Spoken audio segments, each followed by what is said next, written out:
Have you ever wondered if your relationship struggles are normal? Or maybe you have wished you could just ask advice from a relationship expert. Or better yet, how about two experts? Well, I'm happy to tell you, you are in the right place. I am Dr. Morgan Cutlip.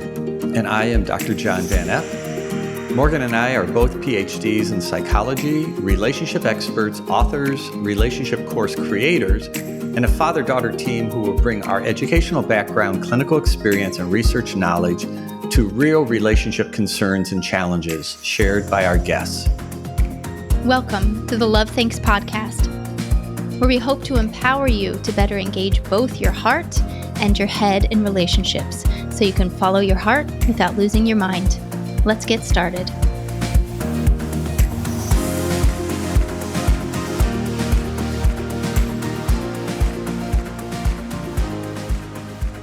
We are here with Dr. Brooke Weinstein today, and we are so excited to sit with her and talk about what it's like to carry the mental load when you are partnering or parenting alone. Dr. Brooke runs an amazing Instagram where she just has the most fun and also conveys some really incredible, important information in support of moms. She has two boys, Charlie and Eli, 8 and 5, and we're just really happy to have her with us today. Thanks for being here, Doctor. We are so glad you're here. Well, thank you for having me and for asking me to do this. I always love podcasts, and I always love the conversations that come out of them. So thank you for having me. Well, Dr. B, we just wondered, kind of the starting point was, when did you get introduced to the term mental load and the concept? How did it come about in your thinking? Like, what did you do with it and how did it become real for you? Absolutely. I would say it came to light partly as I started my career. I worked with parents. I used to treat children constantly, and I could see what was going on with the parents day in and day out. And part of the reason why I stepped into now working with the parents is truly because I could see that more homework from an occupational therapist was just adding more to parents' plates and not providing them with the true root education or root, let's say, treatment, if you will, for what was going on within the home. And I then felt it on my own, running my own clinic many years ago, as well as having two preemies 3 years apart. And I kept waking up thinking like, oh my gosh, this is not what I thought this would be. Like, this is just not. And I would say that it very much led my own path of wanting or being okay with stepping away and ultimately selling my business to my business partner, taking some time for myself when we moved here to Texas for Jonathan's job, and really taking some time off to be like, wow, like this is a lot. This is a lot to carry. And so many parents do it. I mean, absolutely so many parents do it every single day and don't even recognize how to take care of themselves or support themselves through that. Okay, I know for me, when I first heard the term, it was like, it didn't make it better. It was still carrying all of the things, but just having something that defined it and felt like it was a universally shared experience opened up just, I don't know, like a place to kind of step into and finally look for ways to make it better and make sense of it. Just having that word was really empowering, I know, in my own life. It sounds like you've got to see it kind of evolve over time in both the people you worked with and then in your own life. So you've experienced the mental load with in a marriage, right? Having a partner. And I know we're going to give you a chance to tell your story, but then also you've experienced it on your own. You carry the mental load yourself now. And I've always wondered, you have such a good attitude around things, but I've always wondered, what is it like for you to be on social media, to hear the conversation all the time about the mental load? And it's almost always about couples. It's about how couples manage it. And it feels like parents on their own are left out of that equation. I've just wondered what that's been like for you and kind of how you make sense of that and react to that. Sure. My story is one that I slowly over time continue to share. And everyone around me has continued to support me, but yet I also know that it's one of not, I don't know. It is my story, so it is my norm, but it's not the norm.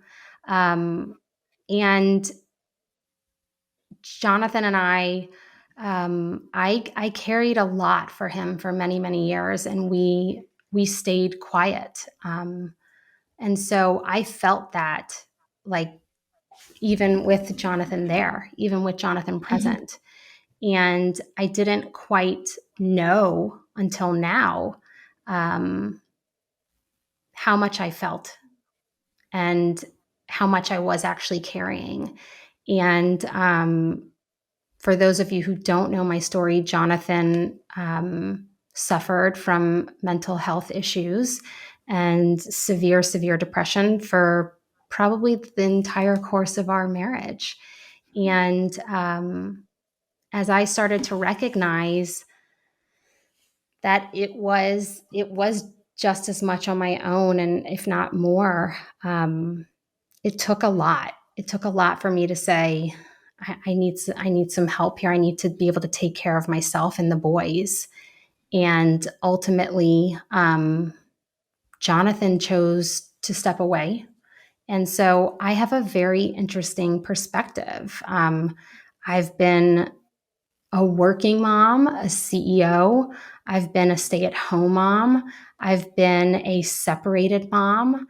I've even moved through the parts and pieces of a divorce, and now I'm a widowed mom. And I've also been a NICU mom, and now I'm also a, a solo parent, working CEO mom again. So I've, well, yes, like sharing all of that, it sounds like it's been a lot over the years. And it absolutely has. I'm And I'm overwhelmed. right. I And know I'm it like is a lot. more than willing to like honor that and honor my own journey. But at the same time, I am very appreciative of my unorthodox life and journey because it has allowed me to be able to see so many of my clients' experiences or little portions of their experience within their life and that mother load.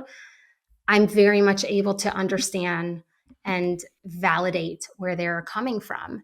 And I wouldn't otherwise be able to say, I understand the single mom. I understand the widowed mom. I understand the mom with having a child with special needs. I've worked with moms like that my whole career, or the NICU mom, or the CEO mom, or like I have so many different lenses and roles that I've played throughout my own journey that I'm so appreciative that I can share my experience and support others and understand how to find that balance, right?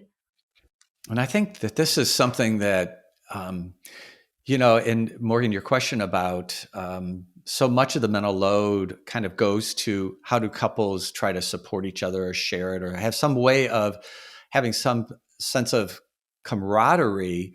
Mm-hmm. But there's many who are in relationships but still carry the bulk of their mental load on their own, even Mm-hmm. if they're married, even if they have and there are many who would say, my partner adds more to my mental load than helps with it. Yep. And so, I mean, that's something that is in kind of your own kind of realm of experience as well, is Mm-hmm. that many of the experiences in your marriage actually increased your mental load rather Mhm. than relieved your mental load. And so maybe you can speak to that a little bit. And then also, how did you keep your own sanity? How did you keep yourself functioning and not lose yourself? Because a lot of people kind of lose themselves. Yeah. I'm kind of answering the second part first because I do feel that this relates to the first part you asked, but I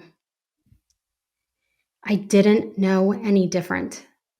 Like, I literally didn't know any different until my journey evolved. And the lens that I have now of seeing the resentment we put on our partnership, seeing the blame. It's like we love that person so much that they become the punching bag because we know somehow they're still going to be there. And so often with moms, it's easier for us to blame the other of what they're not doing rather than take a look within ourselves and say, what do I need? Like, what do I need to take care of me? And I do believe that that was my own journey of saying, okay, like, I need to be responsible here for myself. I need to be responsible to be able to say, I'm waking up and enjoying my own life. I'm happy every day. And I have within me the ability to create that. And what kept me going is, I would say, a lot of different things. But ultimately, my kids. Like, I mean, you want to have an incredible life with your kids and you want to enjoy your life. And that's all we want. Like, that's literally all we want when it comes down to it at the end of the day, is to enjoy the time we have with our children. And if I wasn't enjoying my life, if I was this unhappy mom or struggling, my children were going to grow up around that. And my children were going to see that. And I was going to model that. And I had to find out how to get my happy and find how to enjoy my life with my children for myself. And no one is responsible for that but me. Yeah, I hear as you're talking about it, it's almost like your circumstances shifted so much over the years that you were sort of propelled into these other situations that required you to adapt and to adjust. But you are also alluding to something which is really important, which is almost this, the best word I'm coming up with right now is this psychological flexibility to sort of step out of yourself and reflect back on yourself and Mhm. say, X, Y, and Z are my responsibility, Mhm. or reflecting on projecting into the future. What kind of life do I want my boys to remember? What kind of mom do I want them to remember? Um, and I think that's a hard thing to teach, and I think that's an important quality to have. And so how do you, like, what advice do you have for other moms who are sort of in the dark spot but need to kind of move forward into this place of being able to kind of think about their values for their life and their future, thinking about their values for how they want to raise their kids, and even be able to reflect on how they want to show up differently in their relationships with themselves? Yeah, I think that's a really great question. And I also think that the answer I'm about to give is easier said than done. Like 1,000% easier said than done. And I'm going to go back to this post I made, I mean, years ago. And I was so careful with my words. And I expressed how I used to ask Jonathan if I could go to the grocery on a Sunday, not only ask, right, ask permission from my partnership if I could go to the grocery, but I did it during nap time. And then the whole time I was at the grocery, I rushed. I would throw stuff in the cart. I would feel so anxious. I would quickly check out and I would get back home to make sure that I was taking care of Jonathan's needs, right? Now, Mhm. I very much was able to reflect on that and recognize that Jonathan didn't put that on me. He didn't say the only time you can go to the grocery is out on Sunday. Very quickly, while the kids are napping, you must be home before the kids wake up. This is my time. This is my week. Like, he didn't do any of that. And to be able, like you're saying, to step back and look at the portions of the self-infliction that we as women place upon ourselves is crucial, because you then have more self-love for yourself, of saying, wow, like that's something I'm doing. Is that something I want to do? Is this sustainable? Right? Mhm. Is this something I want to continue doing? As well as, wow, I place that like insurmountable amount of pressure on my partner to see that I was struggling, to see that I needed to be able to like go do something for myself, or to see that he quote should say, hey, you know what, why don't you rest, I'm going to go to the grocery this week, you know. Right? Like Yes. we have to recognize what roles in which we are playing. I'm not saying that he and I did not build that dynamic together. Absolutely, hands down. But it's not a dynamic that Jonathan built on his own. I take Mhm. full responsibility for that. And I believe the one thing that I can give to mothers or have them understand is ask for what you need. I do believe that there's fear behind women asking, Mhm. right? Because then if their partnership says no, or like, well, whatever kind of way, rather than it just being like, oh, sure, honey, like, of course, there's fear of what the answer is going to be. But if you don't say, I need to go on a walk, I need to lay down, I need to rest, what ends up happening is so many women live in a state of fight or flight, that that stress response, that hormonal response is slowly killing us. It like literally is. And I tell parents all the time, like, do you want to watch your kids walk down the aisle? Like, do you want to be there for your grandchildren and your great grandchildren? Then you have to take care of like one of the largest organs in our bodies, which is your brain, which you can't see. And so that's why we neglect it. But you have to take care of your body and your brain. And that's a huge part of that mental load. It is. It just is. I think of this. So I had a counseling practice for a little over 25 years, and I would often hear people struggle with something, and I came up with a little phrase.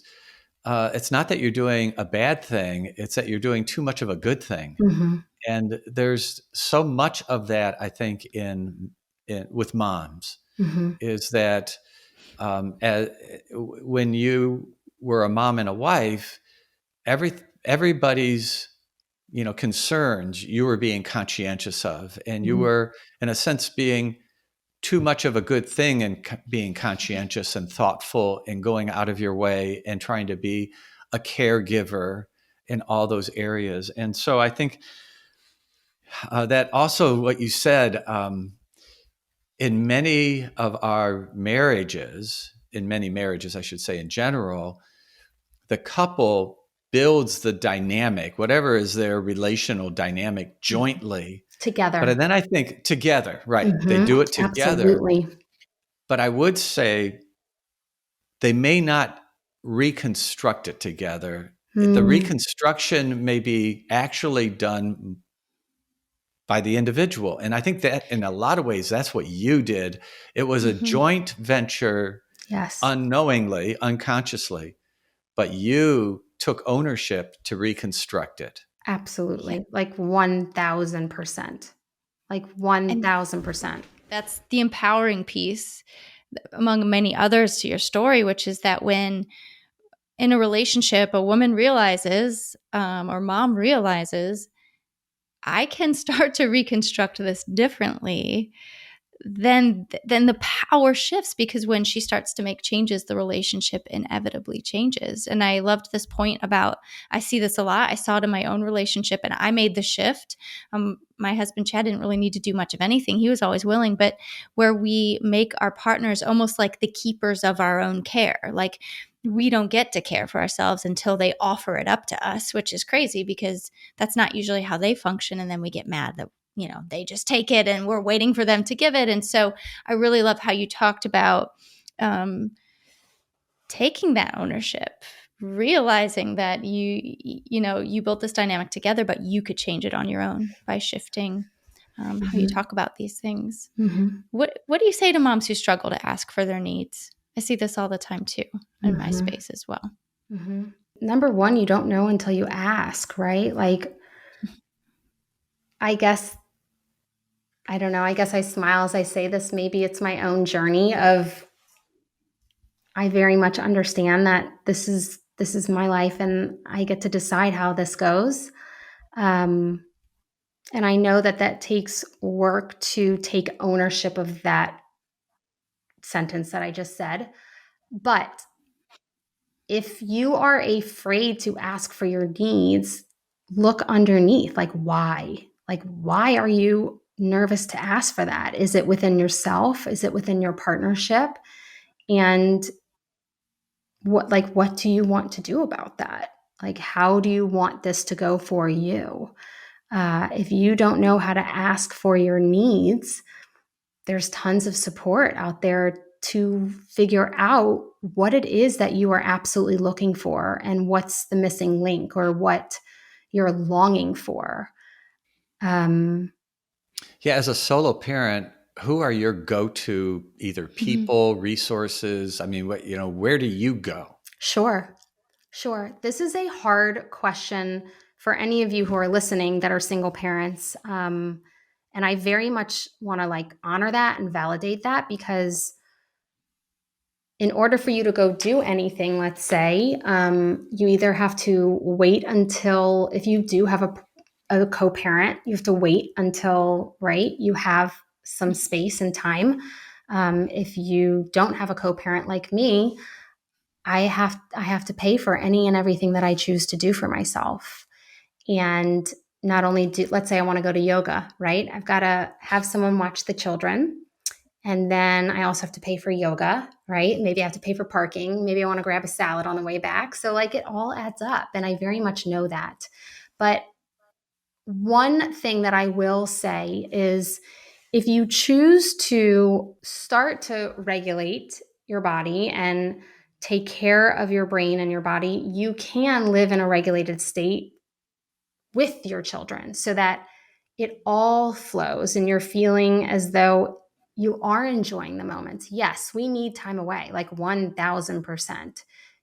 I crave tons of solitude, not isolation, but I crave solitude. And noise is very much a thing for me. I crave silence and I don't always get that. But for those of you who are looking for time and space, you can request it with your children. You just say, I need a moment. Like I'm going to go sit in my bedroom. I need 5 minutes. And my children very much learn that. And to the point where Charlie's like, okay, mommy, you go take your 5 minutes. I'll see you in 5 minutes. I'm like, uh-huh. And I get in the room and I'm like, and I'll just lay on my bed and I'd stare at the wall. And literally like the frustration would just melt away just by like having that quick reset of like, okay, I got this. Like I got this. I needed no one in my room for 3 minutes, right? No one's crying, which means everyone's okay. If there's crying, that means they're breathing. So we're all good. So you have to take it where you can find it. I think a lot of people, especially a lot of moms, they know they have way more to handle every single day than what they have time to handle. And so how much of a priority is it to take 5 minutes, 10 minutes to go sit in the bedroom and reset when now I'm late for this and I'm late for that? And so I think I get what you're saying, but can you speak to how to make yourself that higher priority? Oh, yeah. That then you say, I'm going to give, because everything is always a trade-off. I'm not taking 5 minutes that were just like empty 5 minutes. I'm taking away 5 minutes of doing this or that. It's always a trade-off to try to do something for me. So how do you find that priority and then also a little bit of that discipline to enforce that priority? Because I think that's a huge challenge. Yeah. I would say that the reason that you as a listener must make it a priority. And the reason that I make it a priority is because if I don't take the time for myself, then I say yes to everything and I go do the things on the list and all the different things, I am for sure my wheels are going to be spinning, which means I'm in an anxious state and my whole body is heightened and I'm living in a state of fight or flight. And when you are living in that state, you're it's as if you're running from a bear, right? So you can't make, clear, rational decisions. You're not present for anything. You're probably snapping at your kids a lot more. You're exhausted, burnt out, frustrated. And then you guilt and shame yourself that night for snapping at your kids and you cry and then you say, okay, I'm going to do better. And you start all over. And that's not the cycle that I want my children to see. That's not the cycle that You I just want to live in. described so many people's worlds. Yes. Like it's That not one even. little 30 Yeah. second just described the Yeah. world of I so mean, many. we could go on a whole nother podcast discussing the state of the world of how fast everything works, right? Like we Mhm. are all now conditioned to where we're going at the speed of light. And so it takes active effort to slow your body and your brain down. We didn't have electronics growing up. Like my dad used to go stand in line to buy NSYNC tickets, like for a concert. Now you can just buy it at the drop of a hat on the internet. So the way that we are heightened is so much higher than what we Morgan and I grew up with. It's just different. And Mhm. so we have to, like, there's not an option. Like if you're not going to do it for yourself, like do it for the next generation, do it for our children, because they need to see a model of what it looks like to not be running on a hamster wheel. It's not going to bode well for our children.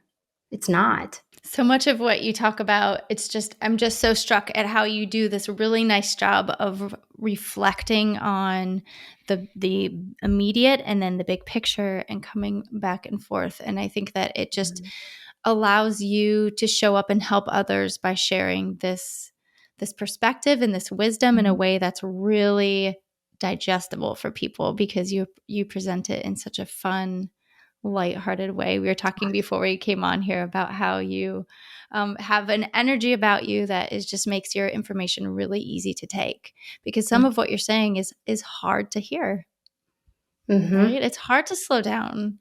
Um, I read a book, The Ruthless Elimination of Hurry. And I'm like, we Mm-hmm. have to read books about going slow because it's not part of our world anymore. And You then probably to didn't even have suggest time to read the book. You probably listened I to don't it know. I while did. you were doing Yes. other Doing things. it as I'm walking, as I'm like Yes. fitting in other things. But it was so amazing to read that. But to even suggest that sometimes people have this immediate sort of resistance. I got too much to do.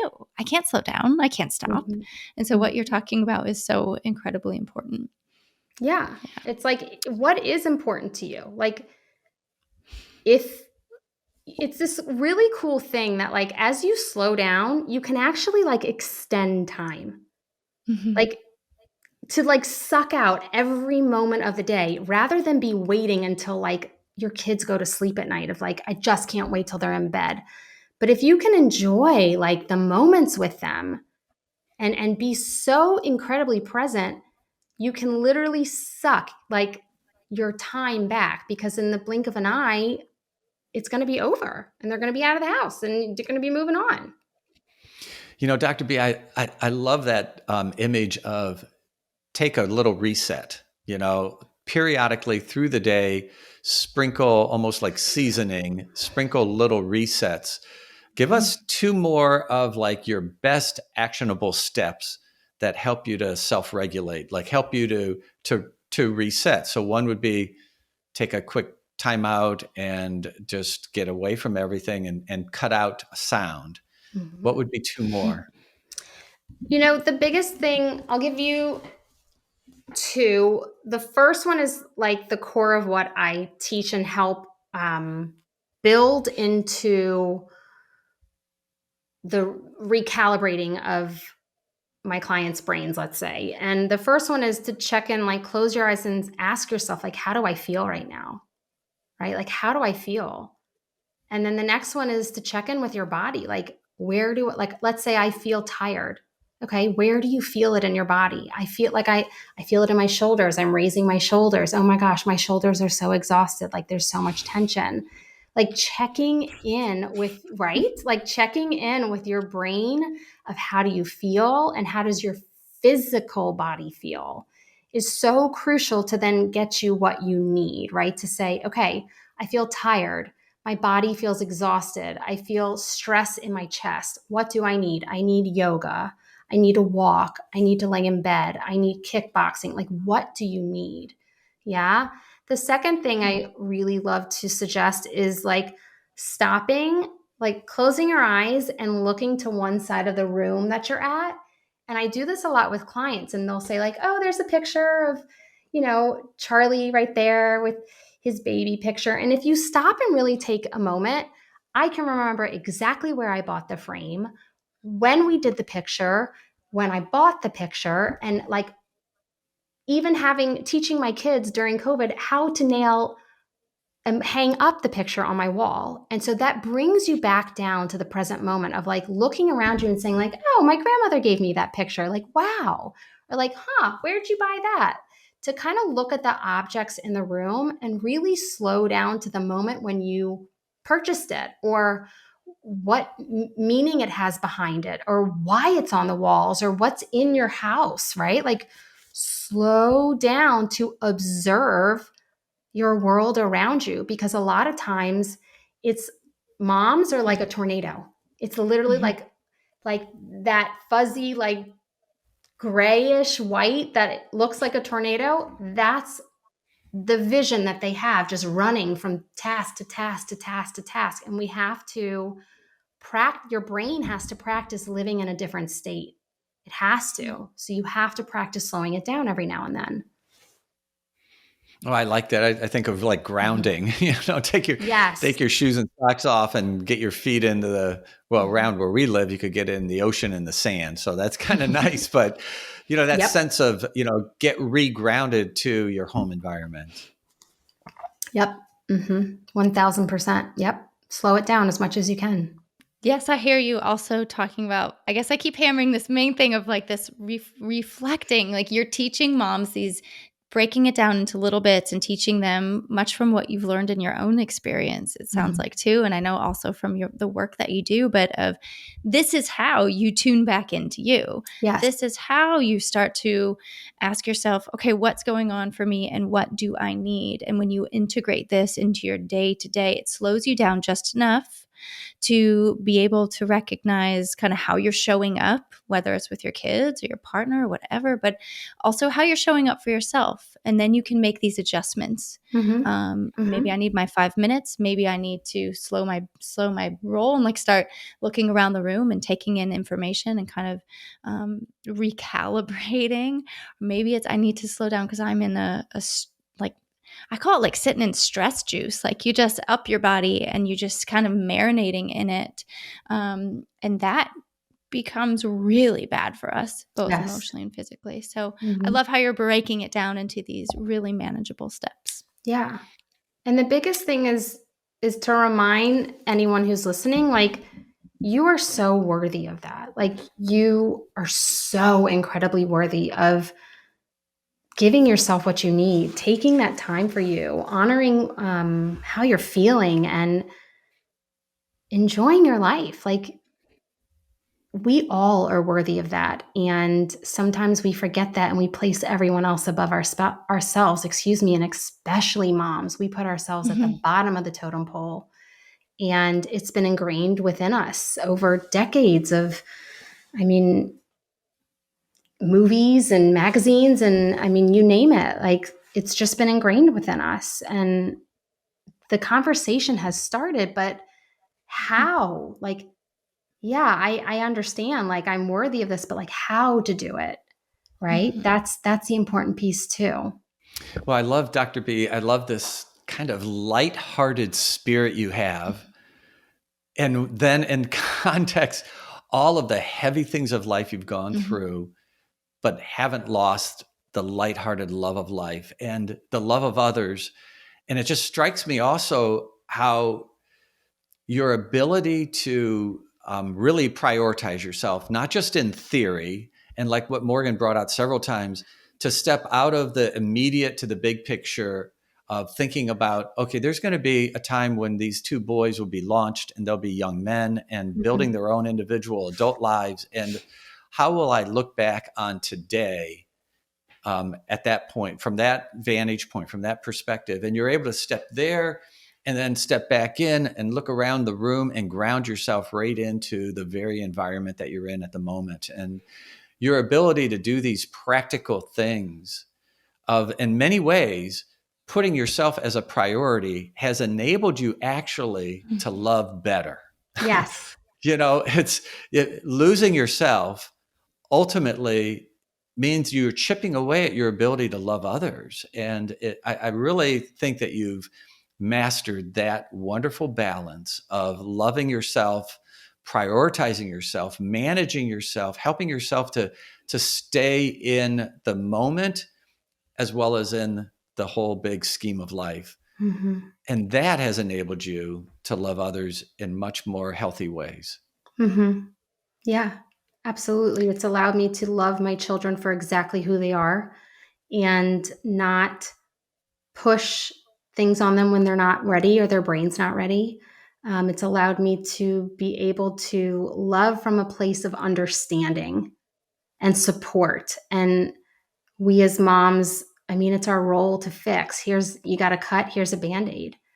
And releasing that has given me the emotional energy back to take care of me.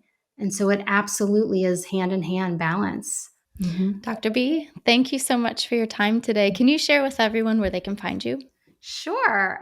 You can find me on my website. It's www.brookeweinstein.net, or my Instagram has loads of information and tons of, like you all were saying, digestible information, small bits. And that is at Brooke, and then it's half of my last name, Weinst, which is Weinst. And thank you guys so much for having me. It's been a fun conversation. So thank you. I'm so happy here. I love following you on Instagram. I love watching your videos and your reels, and just appreciate all the wisdom you shared with us today. Thank you.